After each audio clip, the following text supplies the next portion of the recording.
Namaskar. A warm welcome to World News and Indian Perspective on All India Radio.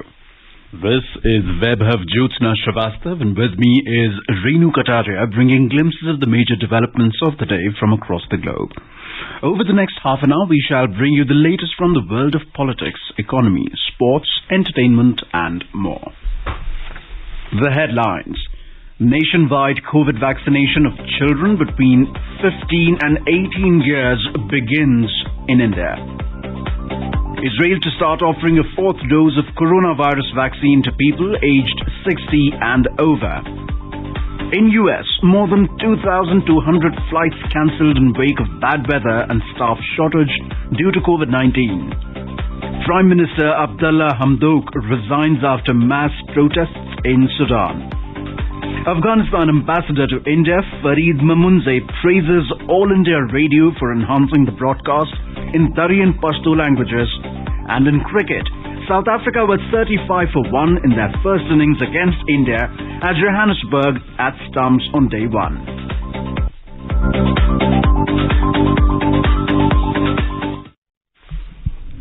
As India marches towards administering 150 crore vaccine doses against COVID-19, news about the new corona variant is a cause for concern. In this situation, we appeal to our listeners to get fully vaccinated at the earliest and help others get vaccinated. Please continue to follow these three simple steps to stay safe.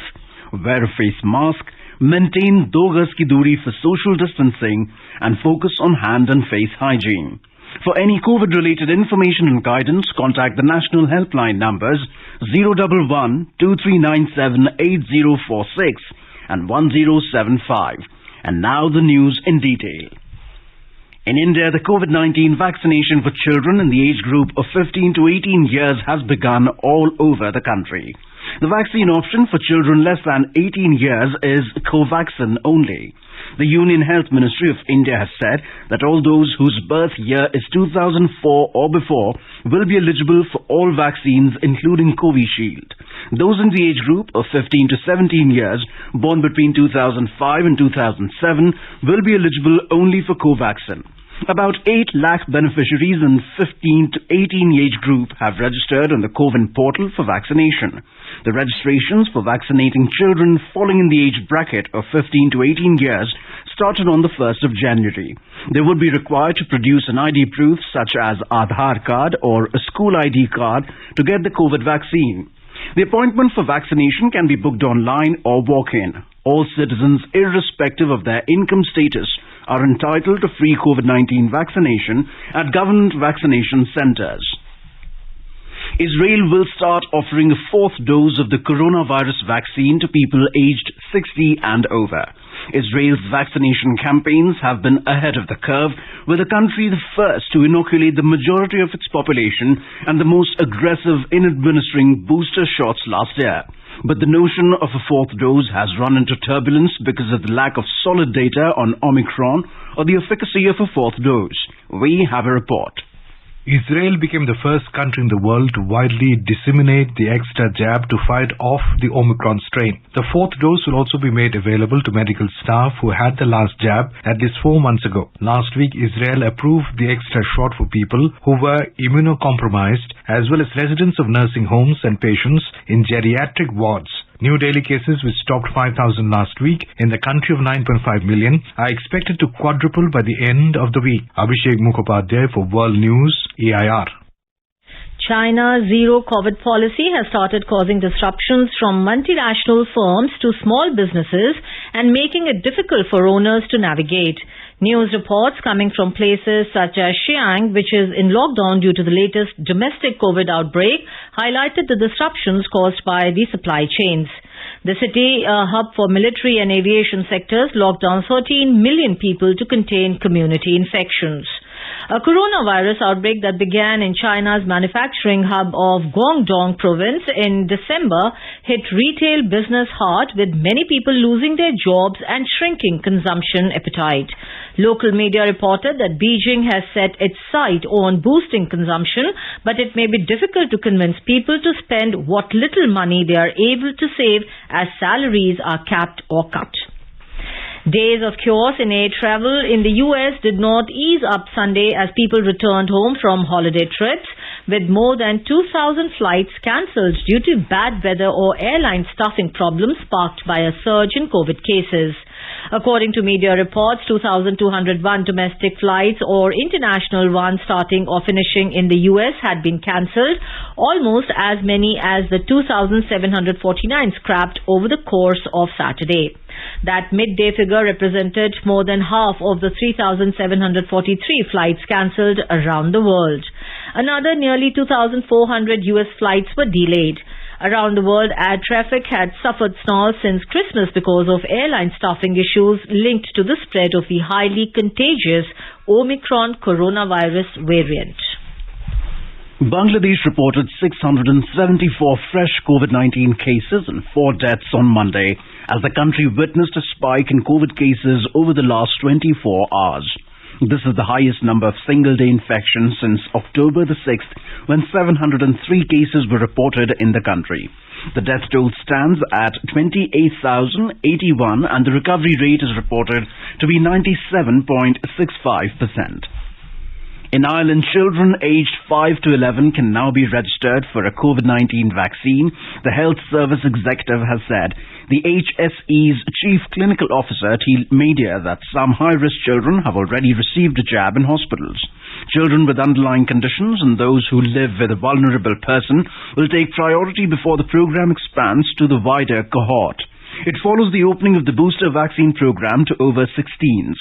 That was a week earlier than Irish public health officials had planned.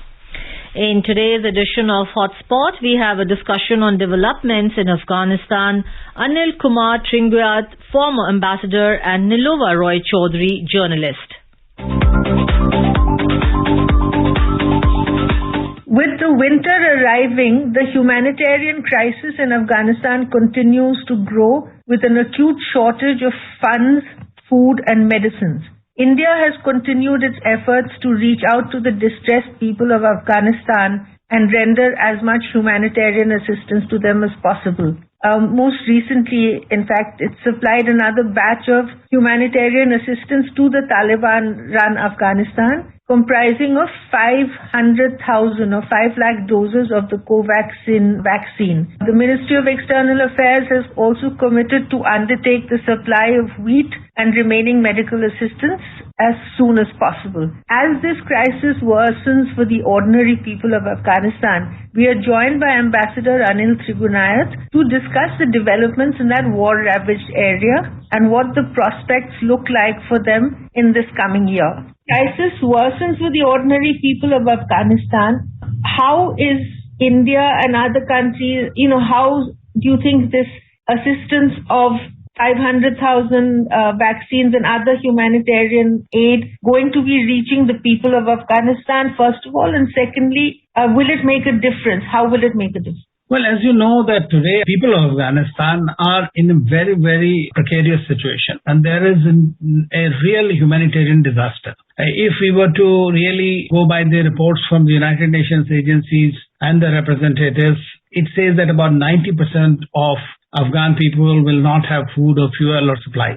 And that is a disaster situation. Similarly, pandemic is impacting everyone there and it is an immediately necessary thing to do it. Their hospitals don't have medicines, nothing. And international community, many countries have individually done it. European Union and United Nations have committed large funds, but the problem has been how to carry it there. So there are many agencies there, UN agencies that are still working on the ground, including several civil society groups who have been allowed to function in their place. So this is being routed through that, and the Taliban has assured the international community of unimpeded distribution of the thing through the international agency. So that is absolutely essential, and I think it is manageable because many countries are already doing it. And I'm very happy that India has decided to send about 2 tons of supplies plus 500,000 tons of vaccines, and will also be sending the 50,000 tons of wheat. Initially, it could not be sent because of Pakistani intransigence and difficulties that they wanted to create in sending some aid from here. But when the Taliban expressed their displeasure to the Pakistani leadership, they have agreed to do so. Now, how are we going to do? Whether we'll do it through Pakistan border or we do it via Chabahar, that is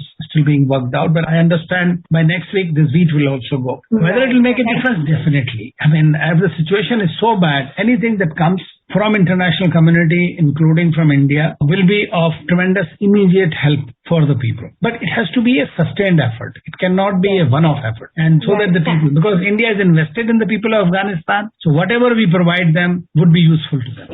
Anil, that it's very well to say that India wants to help out on the humanitarian front. But the problem that arises is that India, of course, does not recognize the Taliban, neither does any other country. So who one deal with in handing over relief supplies to the people of Afghanistan? How does one ensure that it is actually getting to the point, to the average citizen of Afghanistan who needs that particular assistance? The thing is that this has been one of the concerns of the international community, including that of India, that if we provide the humanitarian assistance, whether it will not be taken over by, let us say, Taliban or some other interested groups, and then they selectively supply to the people, not necessarily the needy ones. So therefore, it has been at the United Nations Security Council, as well as in the bilateral meetings, and also with Russia and other countries, it has been always said that there should be unimpeded supplies, and that is the reason that India has supplied this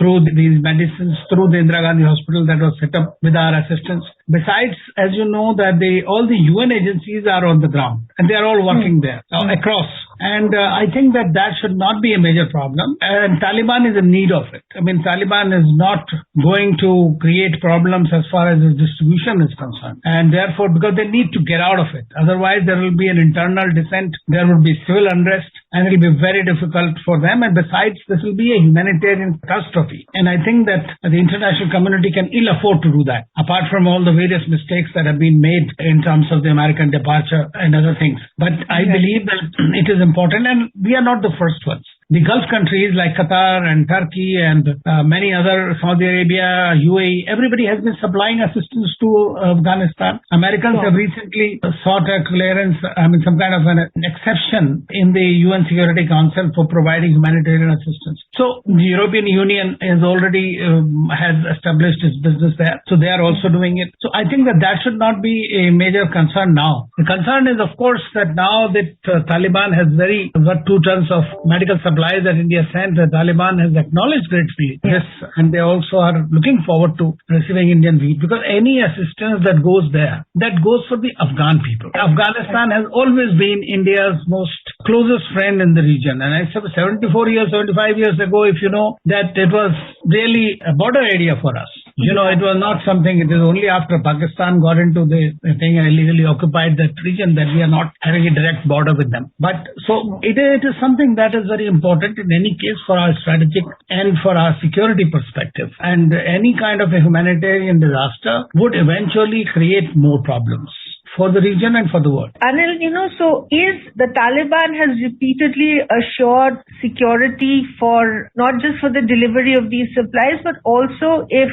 diplomats and diplomatic missions choose to return to Kabul. Is it safe enough actually for diplomats, certainly for Indian diplomats, to begin to go back, even to man the mission, the diplomatic mission there skeletally? Is it safe for our people to be going back just yet? You see, the diplomacy is also, in my view, and having served in war zones myself in Libya and all, I can tell you, it is a dangerous thing. It is not, you cannot say that it is safe at any given time. The diplomats have been shot at in countries which are supposedly very safe. So it has happened in other countries as well. So in the war zone or in a problem where in a country with such kind of problems, you cannot ensure that safety and security is there. The Taliban itself is having a problem in asserting its own suzerainty over all the places because of the ISIS-K, Khorasan there, Al-Qaeda and various other groups. And Taliban itself is not a monolith. So the guys who are actually telling you that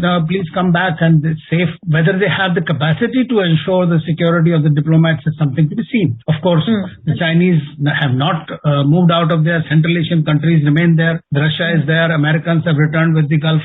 In Qatar embassy, they have established their 2 diplomats there. They have recently appointed envoys Lady Envoy also to ensure the women empowerment and things like that. But what I feel is that the countries are there, those who have better relations. India's problem, in my view, is not with Taliban per se. India's problem is with the ISIS-driven groups in Taliban, because they are harmful to our security, and that is why our embassy has been attacked. As you know, we were lost to a diplomat and a defense attaché several years ago, and our embassy has been attacked, and we have seen the ISIS hand in that, ISI's hand in that. So our problem comes from our Western neighbor more than the Afghanistan per se or Taliban itself, because on an average, Indians are the only people there whom the average Afghan looks up to and they trust them. You know, we have the highest rating as far as the liking any else is concerned. There is so much of commonality in that. Besides, India has worked the last 20 years on the ground a lot. So visible projects are there, training is there of the people. So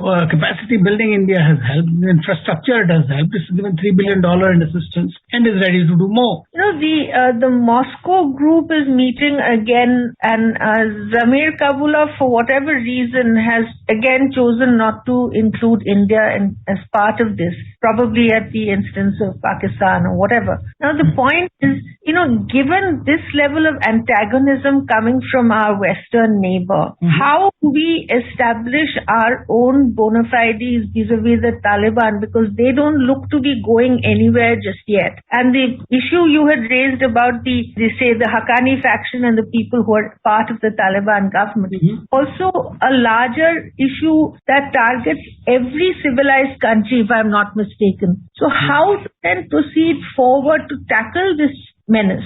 You know, as far as you spoke about Russia and doing this extended Troika meeting, so it is a format in which India has not been part of for a long time. But at the same time, as you know, that when President Putin recently was here, Afghanistan was one of the major areas that was discussed. It was agreed that we will have a foreign minister level group, which we are including in the 2+2, that this will be discussed. There is a special mechanism with Russia has been created, and understandings have been reached with regard to Afghanistan and Central Asia and, how to work together. In addition, India had also held the meeting of the NSAs, if you know, in which Pakistan and China were invited, but they refused to join. But the Central Asian countries, Russia and Iran, participated in that. Yes. So from our perspective, India is very much there. No country has recognized them as yet. But today, whether we like it or not, de facto Taliban is in power at the moment. Whether they'll be able to hold it in times to come remains to be seen. We don't know whether they'll be able to really assert. But it seems to me that the international community currently is placing its stakes in the Taliban. And they're trying to support it because the other alternative is far worse. I said any other alternative is much worse.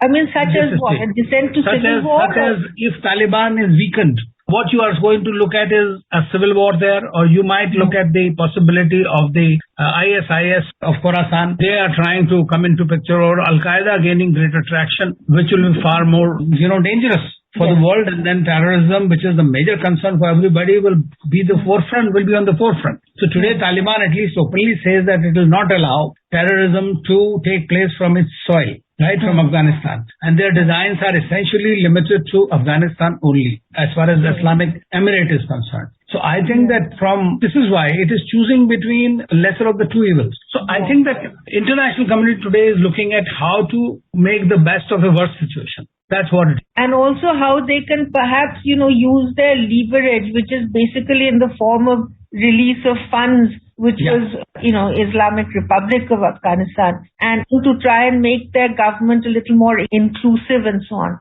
I agree with you totally. I mean, it's their money at the end of the day, right? $9 billion that Americans and the others have kept up. This is the problem with the international financial system, that any day, any country which, according to them, is not behaving properly, they can always hold back your funds. It happens all the time. So this is my personal view, but I think it is their money. Now, you don't want it to fall in the hands of Taliban, if you say, let us say, right? Or you want certain other accountabilities from them, for which they are not fully equipped to do. Whether it is because of the Islamic tenets that they follow or whatever, you very well knew who you are dealing with, right? You know they have never promised that they will allow that kind of a freedom to women, or they will allow every minority the same kind of a thing. Which country does it? So I think that we can be naive in things, but at the same time, these are all geopolitical motivations. So this is their money, number one. If they don't have the money, what they will do? They will start using it from illegal means. For example, the drug money will become far more rampant, which is a bigger menace for everybody else because then it gets combined with the terrorism. So what you are trying to prevent, you will eventually find it. And that is the thing I think that the international community has essentially realized, that you have to get their banking system function. You have to let their basic day-to-day life work in the place, So that is what is probably they're heading towards, but they're incrementally doing it. There was also a very interesting report a few days ago that the Taliban refused to allow Pakistan to set up border posts along the Durand line, I guess. Does that mean that the Taliban is getting disillusioned a little maybe with Pakistan's talk, or what is? No, if anybody knows Afghanistan and Afghan people, and even Taliban are Afghan people, right? Now, if you know that they do not recognize the Durand line, number one. Last time when they were in power, Pakistani ambassador wanted to present his credentials, and the Americans, the Taliban at that time had said, why should we be brothers and things like that? There is no need for this. So they are very sensitive about it, that they do not recognize Durand line. That is a major problem between Pakistan and this, and that's why they are trying to convey their messages.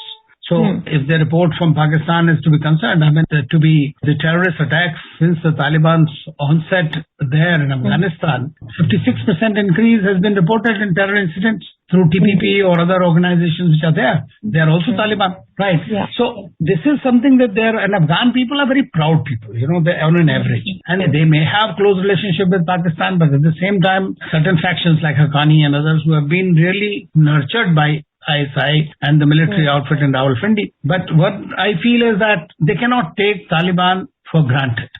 This is something that needs to be understood. And that is what gives you the leeway to exploit that margin. The Taliban has openly, clearly said that they acknowledge India's assistance. They have invited India to restart the projects, including establish the embassy. In fact, their representative had told us that please don't close your embassy. It was, of course, we had to take a call due to the situation, not only with Afghanistan, but Pakistan as well. So, Anil, thank you so much.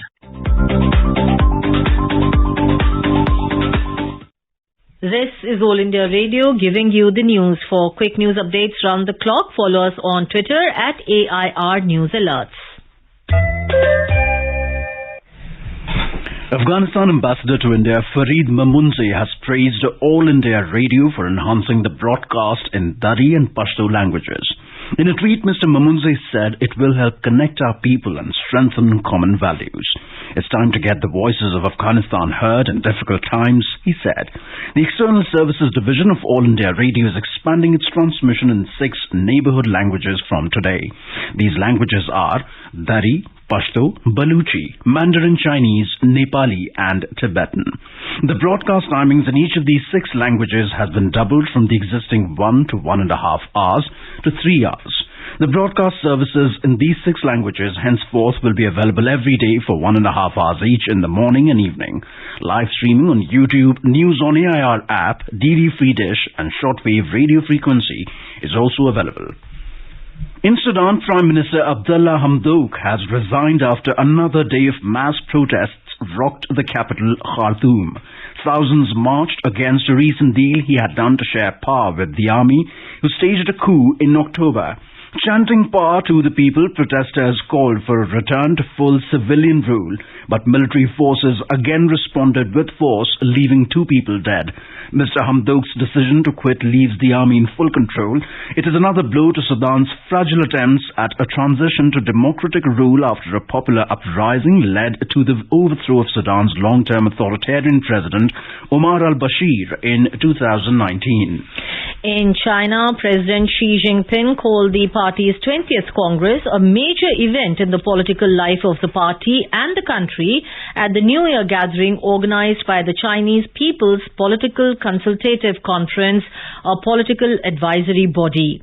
President Xi Jinping, also General Secretary of the Communist Party of China Central Committee and Chairman of the Central Military Commission, emphasized the importance of the Communist Party National Congress set for late 2022, when he is expected to take reins of the country for a 3rd term without any plausible opposition.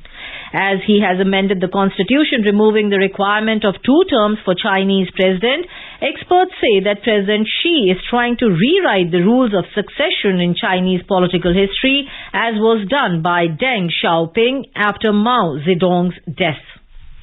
In Taiwan, a strong earthquake struck off the eastern coast of the country on Monday evening in the capital Taipei. No immediate reports of damage reported.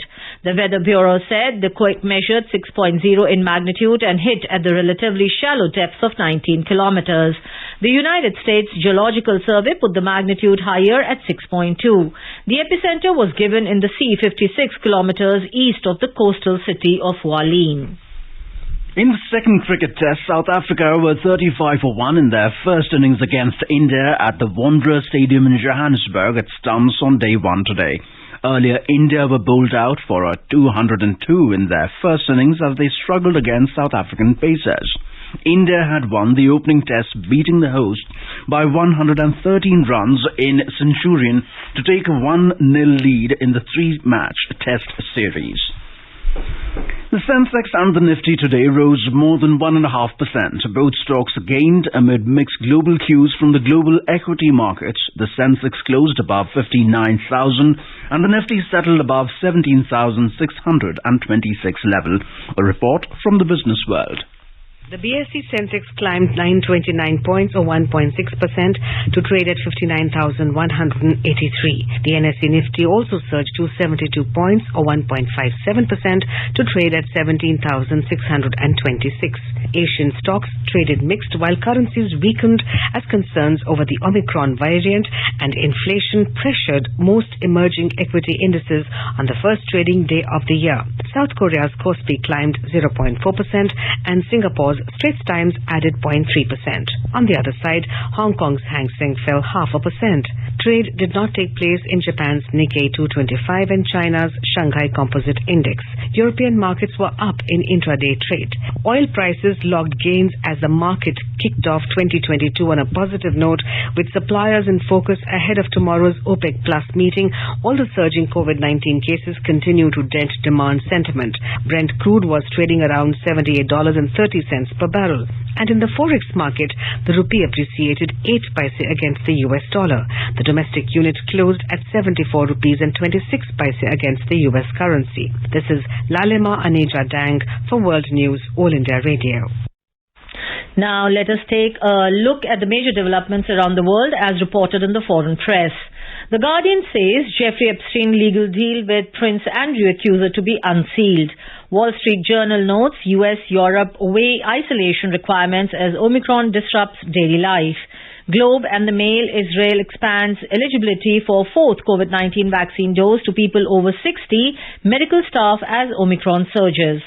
Washington Post reports in coronavirus hit Mexico, many women are determined to not have babies.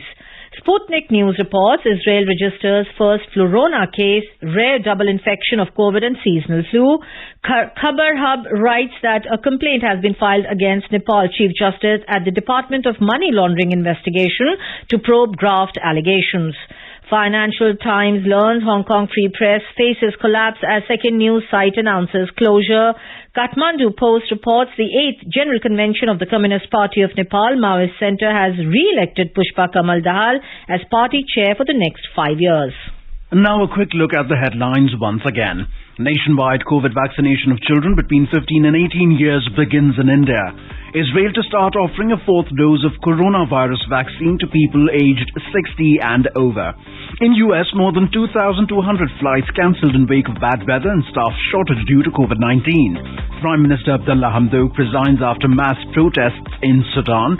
Afghanistan Ambassador to India Farid Mamunze praises All India Radio for enhancing the broadcast in Dari and Pashto languages. And in cricket, South Africa with 35-1 in their first innings against India at Johannesburg at Stumps on day one. And now, to end, let us listen to Mahatma Gandhi's favorite bhajan, Vaishnav Jan, by artists from Slovenia.